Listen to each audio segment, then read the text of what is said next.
This is the Mickey Miles and More podcast, your one-stop for information on Disney races, Disney vacations, Disney theme parks, and more. Now, here are your hosts for the Mickey Miles and More podcast, Michelle Scribner-McLean, Chris Eliopoulos, and Mike Scopa. Welcome home, Milers, and welcome back to another episode of Mickey Miles and More, a podcast where three friends and another friend talk about their passion for the Disney parks. I'm Chris Eliopoulos. With me, as always, is Dr. Michelle Scribner-McLean. Hi, Michelle. Hello, Christopher. How are you? I'm doing well. Chris. Oh, go ahead. Tell me. Nope, go ahead. Just bring it on. No, I was just going to say, I like gadgets. I know you like gadgets, too. Tell me about the dopey tile. No, we do talk about running on the show, so I'm going to tell you the gadget I got yesterday, which is a Theragun. My PT recommended it, and it is like a percussive, massage thing, and oh my God. All I need is a Cosmo and my Theragun and a good book. I'm set for the night. It is unbelievable for runners. And you're not using it to hit Mike over the head? It's amazing. It's amazing. So runners, it's really, really, really cool. So cool. It's interesting. Yeah. So anyway, runners get that. So I give a shout out to my Theragun. All right. And of course, what's like I said, up with you? Nothing. I'm ready to move. We have to get through this whole thing because, Mike is on his 30-minute or less kick. So speak of the devil. Mike has 8 pages of show notes here. So I know, 8 pages of notes for a half hour. So Mike, how's everything going? Mike Scope is with us. Well, I'm actually going to add a little bit to the notes. I actually have a shout out. I don't give out too many shout outs, but I need to give a shout out to my friend Nina Epps, who is a colleague of mine way back 30 years ago. Nina, I think it was 40 years ago. Anyway, she is a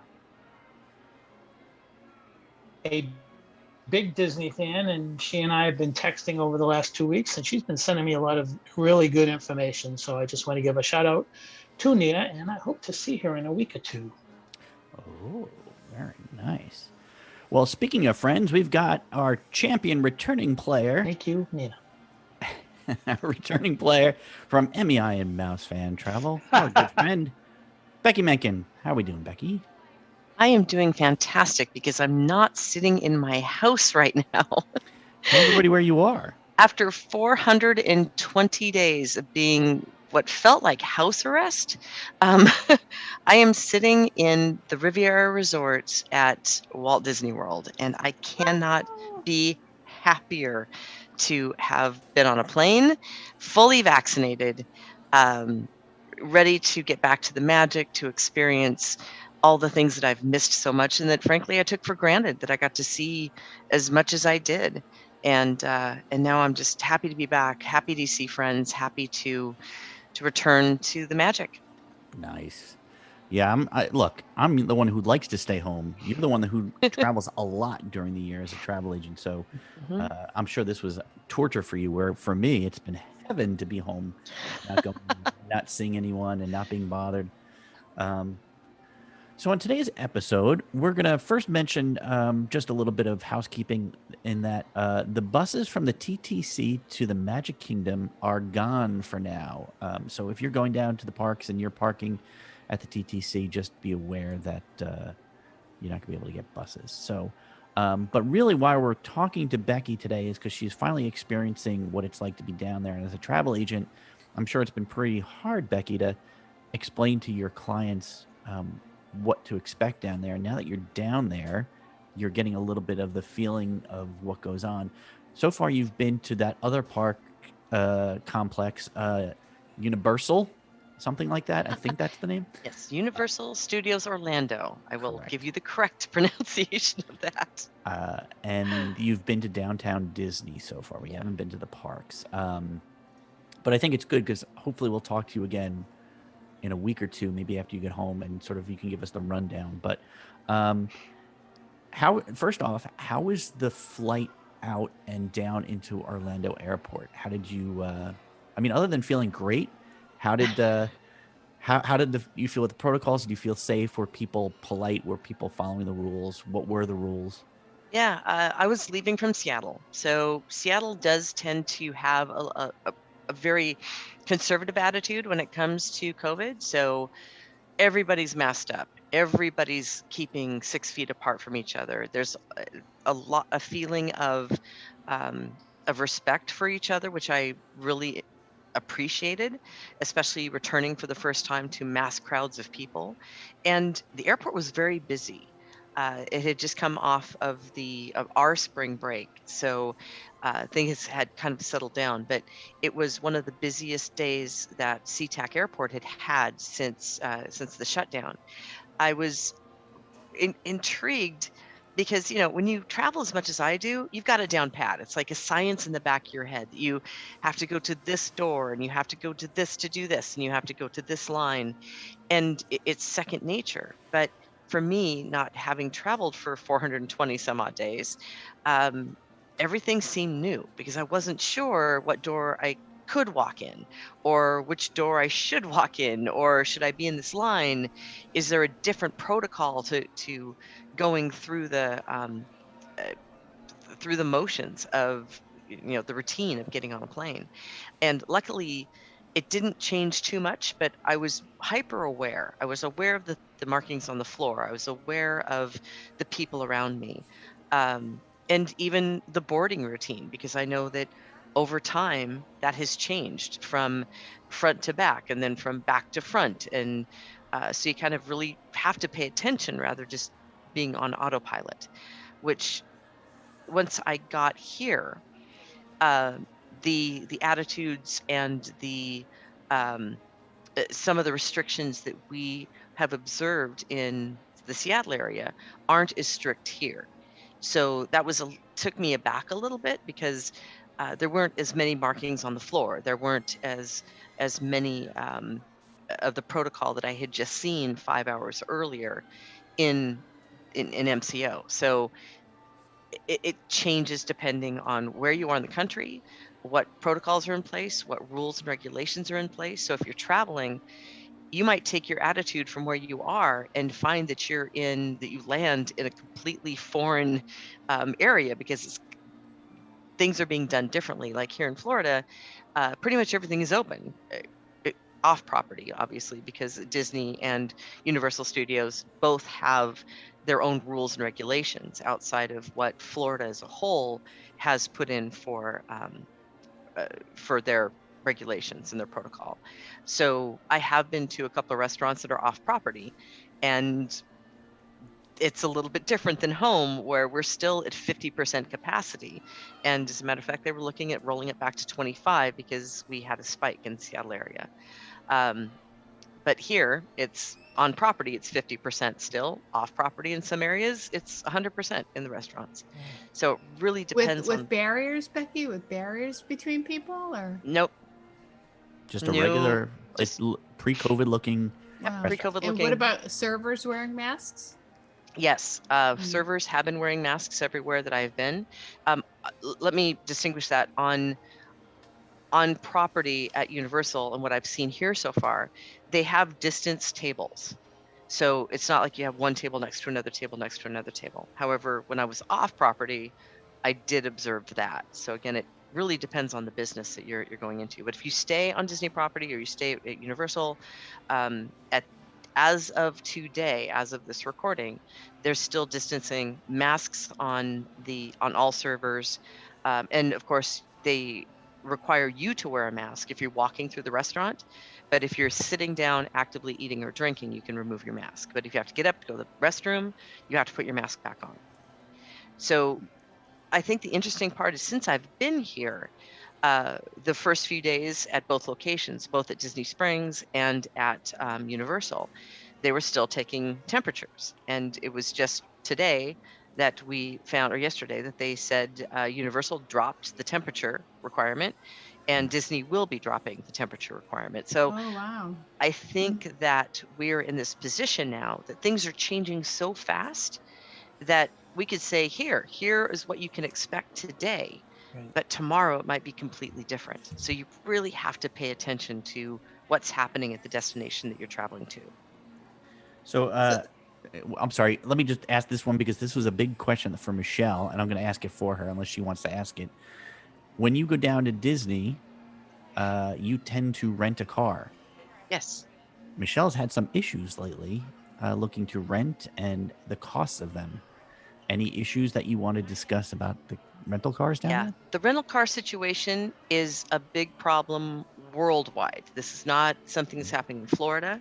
It's happening in any location that got caught off guard um, in a vacation location. So Florida, I was lucky. I actually didn't have a problem finding a car. I went through Avis. I picked up, not at the airport though, I picked up at the hotel. And I got a great rate. I think I got one of the better rates that I've had in a while. For 13 days for a intermediate SUV, just around $420. So Wow. yeah, So I'm going to Austin for 5 days and I'm paying $600. exactly. And it totally depends on the market. So some markets here in Florida, they still had some demand. So they kept a lot of their inventory. What happened is the car rental companies dropped and sold inventory in some of those areas that they didn't have demand. So Hawaii right now is a mess if you want to get a rental car because they sold all their inventory and it's not like they can just go and easily get replacements for them. That's why you're seeing even car rental sales right now, or car sales is so difficult to get a car, that the used car market, they're having a hard time even finding used cars. So I think this is going to be with us for a while, and you should think about things like town car companies to get you around, Lyft and Uber, any other transportation options, because in some markets, you're going to have a hard time getting a car for under, I've seen them as high right now as $1,500 a day, per day. But I know Chris doesn't rent, so the car services are reasonable in Orlando. Yeah, well, they're the same as they've always been. For example, I tested a new company when I came in, which is why I didn't pick up the rental car or I picked up the rental car at the hotel instead of the airport. And the 3 or 4 companies that we use, and I happen to like this one a lot, they're really reasonable, somewhere between $75 and $100 for a one-way trip, but that's up to 4 or 5 or 6 people, depending on the type of vehicle you get. So if you're paying per person on a shuttle, you're going to get there pretty quickly to just get a town car or somebody to come get you. Plus, you don't have the hassle. Some guy shows up and he's there to help you with your luggage. They lead you right out to the car. They drop you off at your hotel. And unlike Magical Express, which is clearly going away soon, you don't stop at 6 different places. You're not shoved in with a whole bunch of other people. It's you and the car. And by the way, the car services are the same. They're wearing masks. They have hand sanitizer in the back seat. They are very safe and watching protocols as well. But Chris needs to make those reservations now. I was literally going to say, Becky, speaking of which. Yeah. Send me your air, Chris. I'll take care of your car. See how easy is that? You would use a travel planner when you just, here's my numbers, go get it for me. So Yep. All right, go ahead, guys. What's your next? So one of the things I wanted to mention is that in the past, and Becky, I noticed that you were getting a larger vehicle.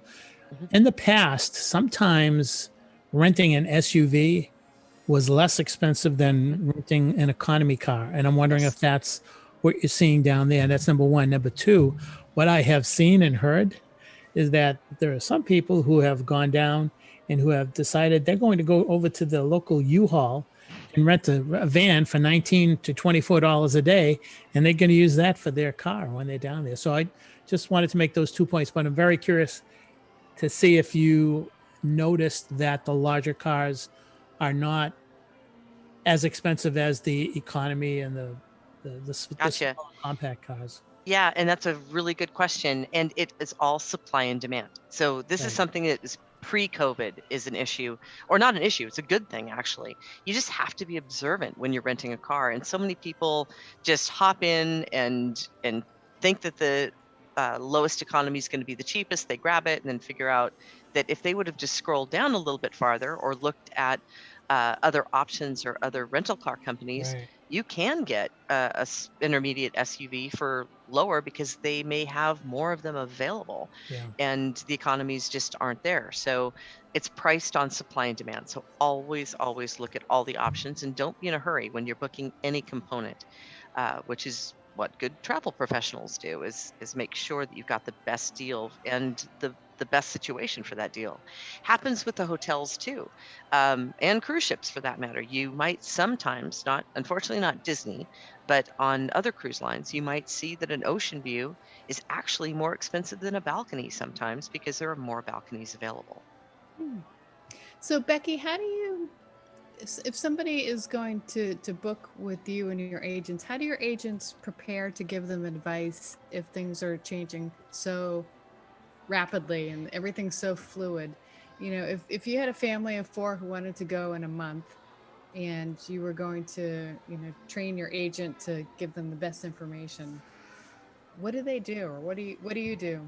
Luckily, we have a lot of resources. And in the travel industry, but when you have a consortia like we do, they give us access to databases with a lot of info. So, for example, I have a client that is going to go to Australia when it opens, but he wanted to know if they decided to go to some other locations on the way, what the protocol was and what the rules were and the regulations. And we have a tool that allows us to put in the itinerary, and actually it'll spit out all of the rules and regulations and things that you need to do to enter a country or enter a location, all in one email that I can email out.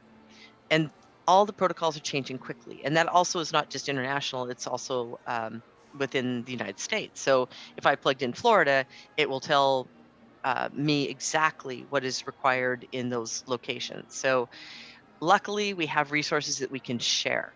Um, so that's the training. Is basically you don't assume that what the protocol is today will be the same tomorrow. You have to look it up again and look it up again and look it up again, and keep preparing people.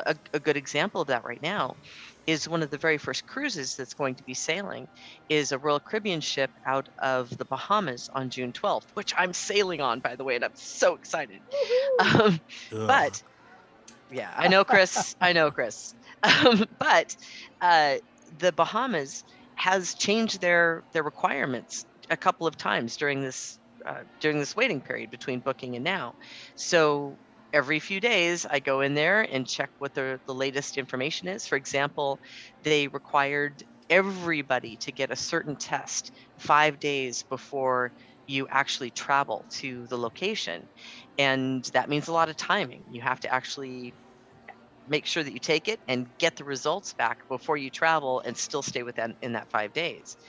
But just a few days ago, the Bahamas decided that if you can prove that you're vaccinated, you don't have to go through the testing process. So that took away a lot of the inconvenience of traveling to the Bahamas. So right now, it's just extremely complicated because every country is different, every state is different, every destination is different, and they're all changing simultaneously. Darn right. So you've stayed for a couple of days at Universal. Is this your first night staying at Riviera? Yes. Yeah. Okay. I just checked in today. Went to Disney Springs to have dinner there, or sorry, to have lunch there, and kind of walk around and take it all in. Right. But have not been to a park yet. Okay. I figured we'd talk about it a little bit. How did you feel at the hotels? Is it comfortable? Is it awkward? What's going on with like house cleaning and housekeeping and things like that? Like, is it a little bit weird? Because I'm sure you're just going in there going, what's changed? What's the same? Well, I will be completely honest. You know me, I'm going to be fully transparent. Universal did things a little bit differently, and I liked it. Basically, when I arrived, there's no valet, and there's no valet here at Disney, and there's no valet over at Universal. However, that is changing in a few days or weeks. But when I arrived, I parked my car, I got my luggage out, I walked it up. When I entered the hotel, there was a station, and there was a lot of signage to tell you this is the door you go in, that's the door you go out. You go in the door, and there's a security guard there ready to take your temperature.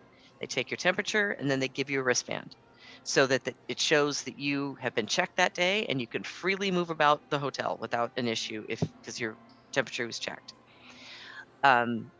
All of the check-in desks had plexiglass, so you were distant from them. If somebody came in the line behind you too close, there was a cast member who would stop you and say, "I'm sorry, could you make sure to give 6 feet?" I mean, it was very, very organized. The elevator, they wanted only the one traveling party together in the elevator at any given time. So there was signage on the elevators that says only one traveling party in the elevator at any time.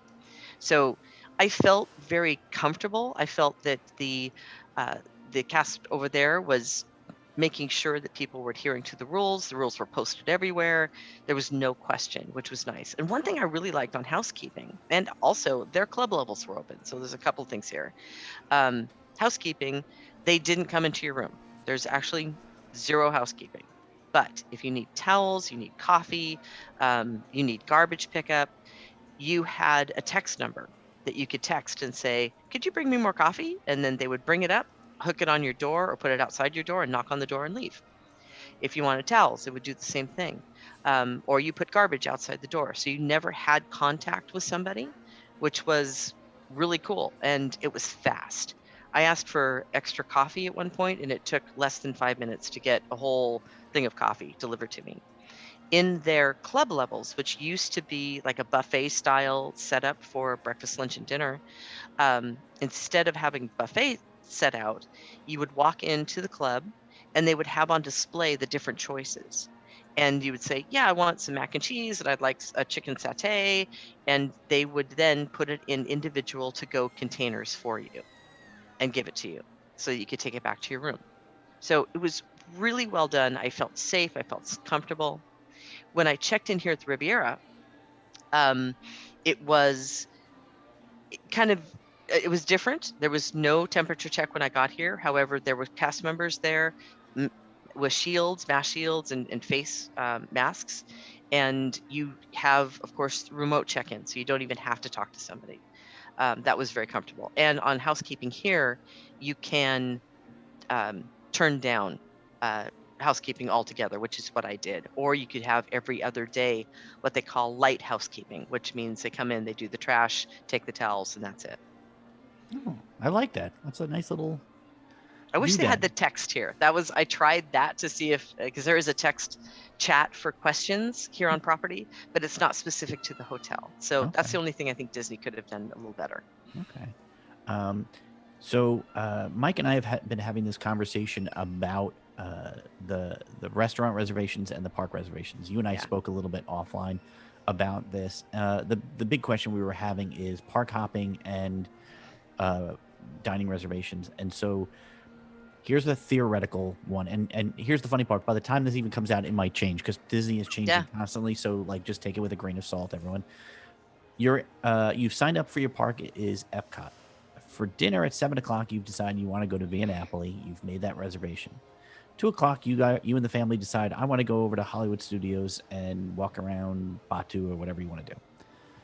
6:30, you make your way back to Epcot. They are now at capacity. What do you do? And Mike had sent a note to Disney asking this specific question, and they were very kind of generalized with their answer because obviously they're going to cover their butts because it's changing from moment to moment. But basically, their answer was having a dining reservation doesn't guarantee you entrance to the parks.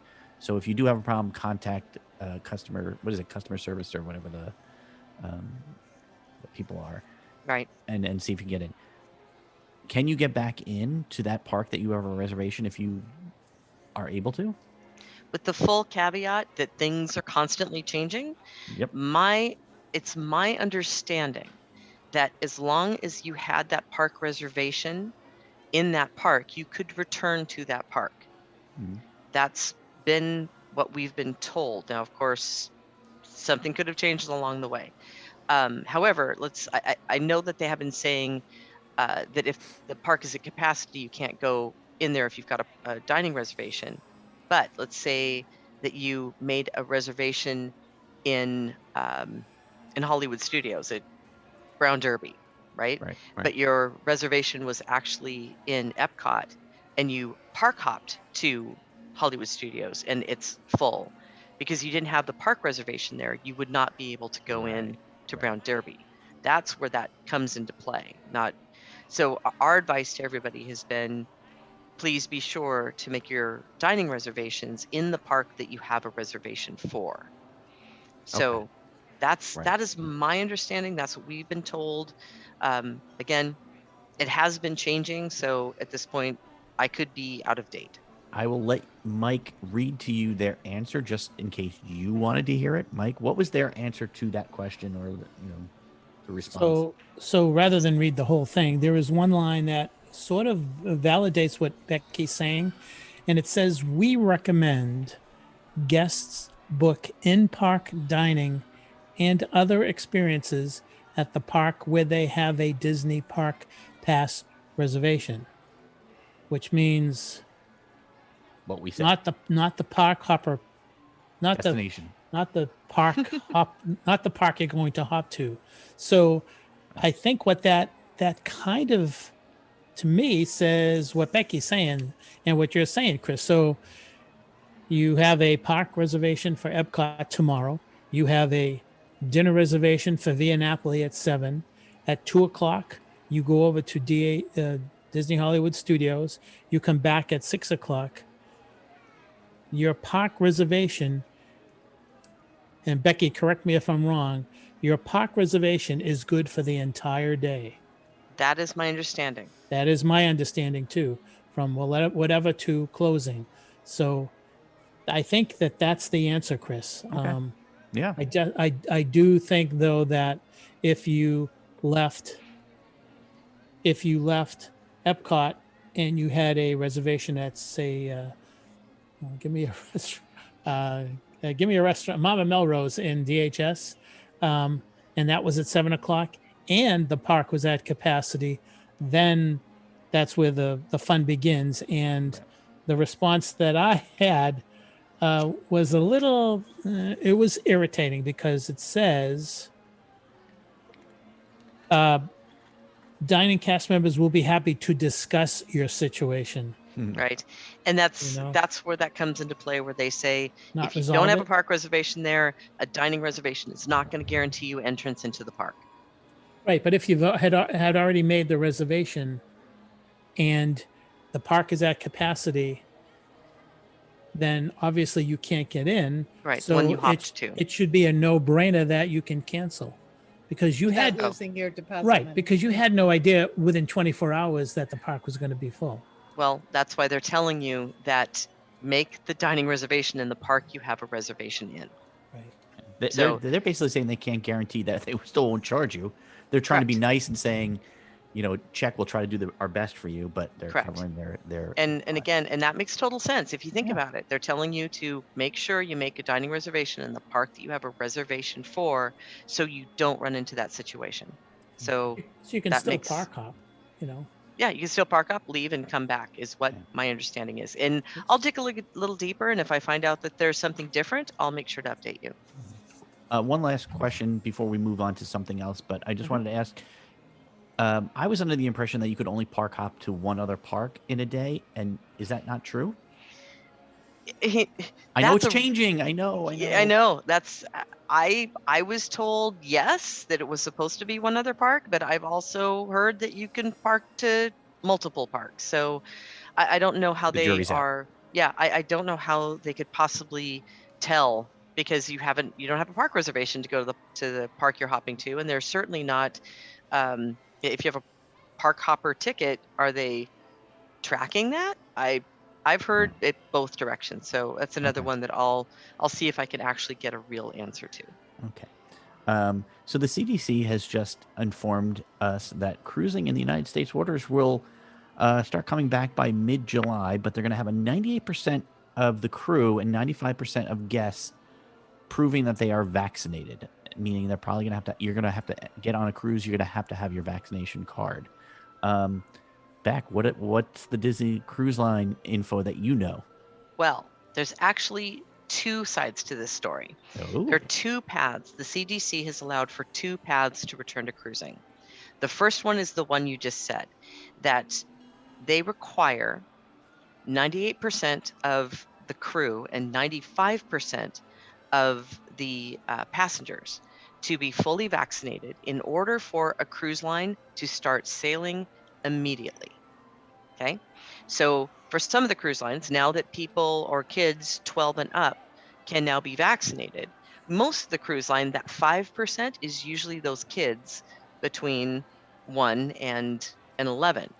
So that's going to fit most cruise lines. That's pathway number one.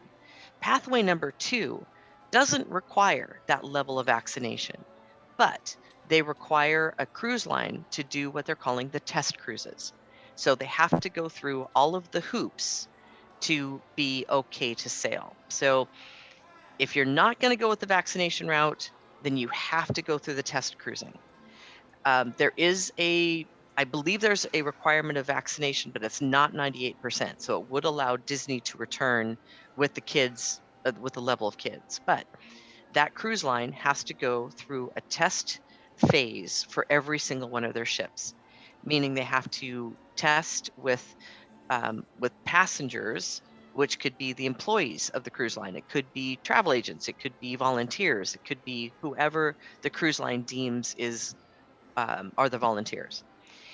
They have to do a sailing of 2 to 7 nights. So they've got a wide range of what they can do in terms of an itinerary. They have to stop in a port to actually show that they can go into a port and that they could follow any protocol that was needed at the port if an outbreak happened on the ship. So they have to prove that they can go through all of these hoops. On board, they have to show that if there's an outbreak on board, how they're going to contain it, how they're going to return people to home so we don't have another situation like the Diamond Princess that we all heard about. They want to make sure that every single ship knows how to handle these things so there's not a cruise ship out there for 42 days with a whole bunch of sick people on it. That's what they're doing. So if they go through these test cruises and then they pass the test, then the CDC will give them the conditional waiver without having to have that high level of vaccination. So those are the two paths. The fast path, all vaccinated. The slow path, a certain percentage. So Becky, because the Disney cruise, I'm sure arguably would have way more than 2% of kids who are under vaccination age, they would go to the second path. I guess we'd have to figure out if that would make it more dangerous to cruise on a Disney cruise. Here's another thing too, is with everything else, things are changing really, really fast, right? Mm-hmm. And even today we heard that the CDC thinks that by summer, we're going to be pretty okay and things should be able to open up. And by September, Broadway is going to open up. So it's very possible that Disney Cruise Line could do one of two things. They could say, you know what, let's go. If they were smart, I'm going to say something very controversial. So, don't write me letters. If they were smart, they would just start cruising and maybe do that 98% vaccination and say, you know what, 12 and over, families with kids of 12 and over are welcome to sail the first month so that they could get back in the water and start cruising quickly and not have to work on the protocols and correct like that, yeah. and work out through the testing. That would be a really smart way to go, because in a month or 2 months after they start sailing, this might not be an issue. Now, also remember, even though they say they can start sailing in July, it doesn't mean they will, because they have to restaff the ships. They have to work out all the protocols with all the ports that they're going to stop in. There's a lot of things that they need to do to get a ship back up and sailing at full capacity, or at even 50% capacity, or to sail at all. A great example of that is that many of the cruise lines use a huge amount of crew from India. And with what's going on in India right now, they can't bring any of those crew members here to staff the ships. So it really could be that while there's these two paths to go, if the cruise line isn't ready or don't already have the staff here, it might be another 2, 3, 4 months before they can actually start sailing revenue cruises. There's still a lot to do. So my August cruise could still be on the It chopping still block. could. Yeah. Oh, interesting.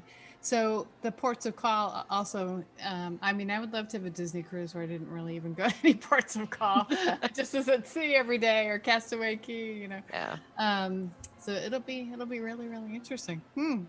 That's Yeah, so there's fascinating. again a lot's up in the air, but the great news is we've been waiting for this pathway, the rules and regulations that a ship could return to revenue sailings out of the United States.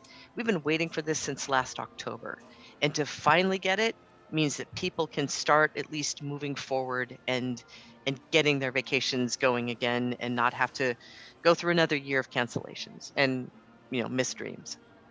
So first off, Becky, this has been an unbelievable amount of information, and we love you for coming on and giving us all this information. I have a question, and this is, knowing Disney the way you and I and everybody does, there may not be an answer, but it was very interesting that earlier in this year, we heard from the Disney Cruise Line, and they talked about the various ships and cruises that were canceled. They did not go past a certain date, and they basically talked about the Magic, and I believe they talked about the Dream. I'm not sure if they talked about the Fantasy. They might have with certain destinations, but they kind of stopped in June or July. I forget exactly. So my question is, do you have any idea if they have some type of a lead time which they would require in order to determine whether or not a specific cruise was going to take off? Do they need to talk to their suppliers? Do they need to talk to their crew? Do they need to talk to the guests in order to have ample time to either cancel or go with the cruise? Do you have any insight on that? That is like the $1 million question, because every cruise line has handled that differently. And Disney has actually been one of the ones to wait the longest before they decide to cancel a month. And they're doing it a month at a time. So I want to say at this point, it depends on what ship it is, but clearly they've canceled their European sailings, except for the ones that are going from the UK, that are only for the UK residents. So pretty much all of those are gone. They are trying to hold on to certain ones, hoping that maybe those will go. But unfortunately, there just isn't a pattern to it, for the exception of one day they just decide to cancel stuff 30 days out, and then the next 30 days and the next 30 days. So I'm hoping that this new path will allow for them to not have to cancel the next 30 days. Maybe they'll take that ship and turn that into the test cruising, or maybe they'll take that ship and turn it into the 12 and over. So we just have to wait and see what they feel comfortable doing. Many of the cruise lines were also holding out hope to salvage the Alaska season. Some are still have not canceled their entire Alaska season because they're hoping that that'll still go. It just will all depend on how quickly they can test cruise and how quickly they can get up to speed if they're going to take the path of least resistance. Well, I'm going to do one lightning round question for the three of you. I think Mike and Michelle have sort of gotten this question, but so I'll give it to Michelle first. Do you think the Disney parks will require a vaccination card for entry at any point? No. Mike? They should, but they won't. And Becky? I agree. They should, but they won't. Yeah. Okay. Well, I think that's going to do it for us today. Becky, when you're done with your trip, will you come back and visit us and talk about your experiences at the parks? Absolutely. Plus, we have another little thing that I want to mention really quickly. The Disney Wish. Yes, book me on I know. it. See, Chris doesn't think of this stuff because he's like, cruises are I all already over told there. my MEI Mouse Fan Travel agent, book me.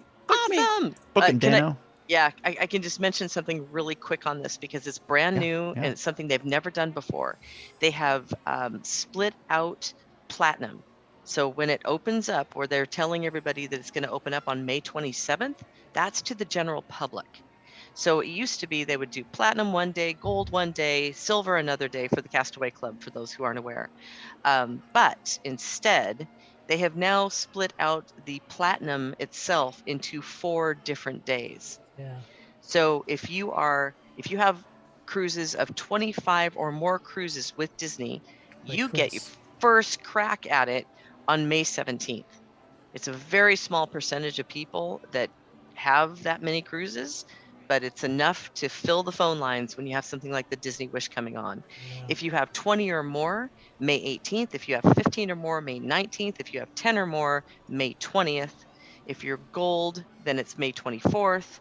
If you're DVC or an insider from ABD, that's the 25th. If you're silver, May 26th, and everybody else May 27th.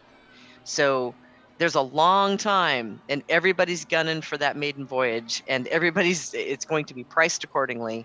So just know that if you really want to get on the maiden or get the Wish at the lowest possible price, please contact MEI, your Mousefan travel agent, and get on their list so we can grab the price, because prices will never be lower than the day the booking opens for you.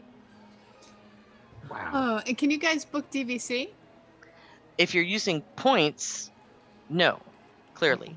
But if you're a DVC member, we might be able to give them their number. But most people who are DVC are probably going to get in gold, Yeah, which opens up before DVC opens anyway. That's what I am. All right, fingers crossed. Yep. And if See you want you to there. check, yeah, exactly. And if you want to check the number, they say it's available on DisneyCruise.com under the Castaway Club. I haven't been able to find mine. I actually had to chat with the people to ask them because I wasn't sure what mine was. It was 41, so I'm on that first day. 41, you'll be driving the boat. and no, there's people with many, many, many more than I do. But my travel agent ones never count, so I'm definitely over that. But those are the revenue cruises that I've gotten out there. But I had to Holy chat with them to cow. ask because I wasn't sure. So if you need to check, do it now. Do it beforehand, because when it starts up, online booking's not going to be available for the first few days. It's all going to be phone. And if you're not sure and you try to call, the phone lines are going to be jammed. So check now and get prepared with the information so you know when your window is going to open up. Wow. It must have been a bad connection, because all I heard was Charlie Brown's teacher for the last 10 minutes. I don't know what's going on here. That we're coming for you with that blow dart, man. Yeah, and I'm going to be like B.A. Baracus. I'm going to get passed out and I'll be on a cruise before I know it. Well, as everyone can tell, it's really important, especially in these days, to have a good travel. What do you guys travel agent? No, it's actually travel advisor now. Travel advisor. Or vacation Travel advisor. goddess? Travel goddess? I'll take it. I'll answer to anything as long as you want to book something, you know? Well, I will say. Travel superhero. How about superhero? I like that too. And I will say That works the too. best of all are the folks at Mousefan Travel. Go there, mousefantravel.com, and they'll give you some quotes and really take good care of you. I can't give you guys enough credit for the great trips that I've gone on. So I highly recommend them. And the people I've recommended your company to have always come back to me and appreciated the recommendation. So thank you. And if you are interested in the Wish, you can put in a quote now, a request for it now, and we will quote you on it the day that your window opens up. I wish that we didn't talk about cruises. All right, so that's going to wrap it up for this episode. No, one more thing. No. Oh, Okay, one more fine. thing. Fine, This let's is just like let it all this is go. like an Apple Bring it on. presentation now. So I will share this with Chris, and I will share a bit of information with Chris and Becky and Michelle after we sign off. But I will let everyone who's listening know that today is May 6th, and tomorrow is Friday, May 7th, if you're keeping score at home. May And I 7th would be with you. recommend that everybody go to the Disney Parks blog tomorrow. Something will be posted tomorrow, and I think a lot of people will be interested in the little teaser that's going to come. I happen to have a little bit of information on what's going to be posted, but I don't want to spill it here.